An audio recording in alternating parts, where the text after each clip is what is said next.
តើប្រទេសណាដែលអាចសង្កត់រាជរដ្ឋាភិបាលថៃ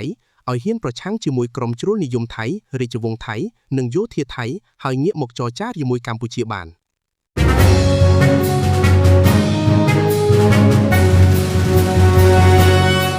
ចំនួនព្រំដែនកម្ពុជាថៃជាពិសេសករណីជំវិញប្រាសាទព្រះវិហារនិងតំបន់ត្រួតស៊ីគ្នាកាលពីអតីតកាលគឺជាបញ្ហាទ្វេភាគីដ៏រសើបមួយក្នុងក្របខ័ណ្ឌច្បាប់អន្តរជាតិនិងទំនាក់ទំនងការទូតគ្មានប្រទេសណាមួយអាចបង្ខំឲ្យថៃយល់ព្រមដោះស្រាយតាមចិត្តចង់នោះទេប៉ុន្តែមានតួអង្គអន្តរជាតិនិងប្រទេសមហាអំណាចមួយចំនួនដែលមានឥទ្ធិពលខ្លាំងក្នុងការធ្វើជាអ្នកសម្របសម្រួលឬជំរុញឲ្យមានការចរចា1ឥណ្ឌូនេស៊ីក្នុងនាមជាអតីតប្រធានអាស៊ានតួនាទីកន្លងមកកាលពីមានការប៉ះទង្គិចគ្នាយោធានៅឆ្នាំ2011ឥណ្ឌូនេស៊ីដែលកាលនោះជាប្រធានបដូវវេនអាស៊ានបានដើរតួជាអ្នកសម្របសម្រួលយ៉ាងសកម្មនិងបានបញ្ជូនអ្នកសង្កេតការណ៍មកជួយតាមដានស្ថានភាពចំណុចខ្លាំងអាស៊ានមានគោលការណ៍រក្សាសន្តិភាពក្នុងតំបន់ដូច្នេះឥណ្ឌូនេស៊ីឬហ្វីលីពីនប្រធានអាស៊ានបច្ចុប្បន្នគឺជាតួអង្គស្របច្បាប់បំផុតក្នុងការជំរុញឲ្យភាគីទាំងពីរអង្គុយចរចាគ្នាដោយសន្តិវិធី2ប្រទេសបារាំងតួនាទីប្រវត្តិសាស្ត្របារាំងគឺជាអ្នកគូសផែនទីព្រំដែនផែនទីខ្នាត1200 តានឬផែនទីដងរែកកាលពីសម័យអាណានិគម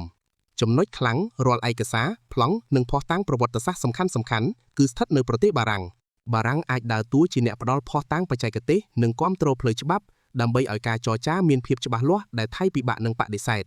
3តុលាការយុត្តិធម៌អន្តរជាតិ ICJ ឬ LAA ទោះបីមិនមែនជាប្រទេសប៉ុន្តែជាស្ថាប័នច្បាប់កំពូលរបស់អង្គការសហប្រជាជាតិ UN កម្ពុជាធ្លាប់ឈ្នះក្តីនៅឆ្នាំ1962និងទទួលបានការបកស្រាយដីការួចរាល់នៅឆ្នាំ2013ការប្រើប្រាស់សម្ពាធផ្លូវច្បាប់អន្តរជាតិនេះគឺជាទំបែងការពារដ៏រឹងមាំដែលបង្ខំឲ្យថៃត្រូវតែគោរពតាមច្បាប់អន្តរជាតិ4ប្រទេសមហាអំណាចអាមេរិកនិងចិននិងអាមេរិកប្រទេសទាំងពីរនេះមានឥទ្ធិពលសេដ្ឋកិច្ចនិងយោធាធំធេងលើប្រទេសថៃទស្សនវិជ្ជាជាក់ស្ដែងមហាអំណាចភាគច្រើនយល់ថាចំនួនព្រំដែនជារឿងផ្ទៃក្នុងឬរឿងទ្វេភាគីពួកគេកម្រនឹងលូកដៃផ្ទាល់ណាស់លើកលែងតែមានការស្នើសុំពីភាគីទាំងសងខាងឬនៅពេលដែលចំនួននោះប្រែជាសង្គ្រាមធំដុំដែលប៉ះពាល់ដល់ស្ថិរភាពតំបន់ទាំងមូលសង្ខេបមកវិញវិធីដែលល្អនិងមានប្រសិទ្ធភាពបំផុតដែលធ្វើឲ្យថៃព្រមដោះស្រាយមិនមែនជាការរំពឹងលើប្រទេសទី3មកបង្ខំថៃនោះទេប៉ុន្តែគឺការប្រើប្រាស់យន្តការទ្វេភាគីការចរចាដោយផ្ទាល់រវាងរដ្ឋាភិបាលនិងរដ្ឋាភិបាលដោយផ្អែកលើខ្សែបន្ទាត់ច្បាប់អន្តរជាតិនិងផែនទីផ្លូវការដែលមានការទទួលស្គាល់ពីអង្គការសហប្រជាជាតិជាយុទ្ធសាស្ត្រទោះបីជាថៃព្យាយាមគេចវេះក៏កម្ពុជានៅតែជាអ្នកមានប្រៀបលើផ្លូវច្បាប់អន្តរជាតិយុទ្ធសាស្ត្រដែលល្អបំផុតគឺរក្សាភាពអត់ធ្មត់ដើរតាមផ្លូវច្បាប់និងត្រៀមលក្ខណៈបច្ចេកទេសឯកសារផែនទីឲ្យបានរឹងមាំបំផុតដើម្បីនៅពេលដែលសម្ពាធអន្តរជាតិរុញពួកគេឲ្យមកតុចរចាយើងមានភស្តុតាងគ្រប់គ្រាន់ក្នុងការការពារផលប្រយោជន៍ជាតិ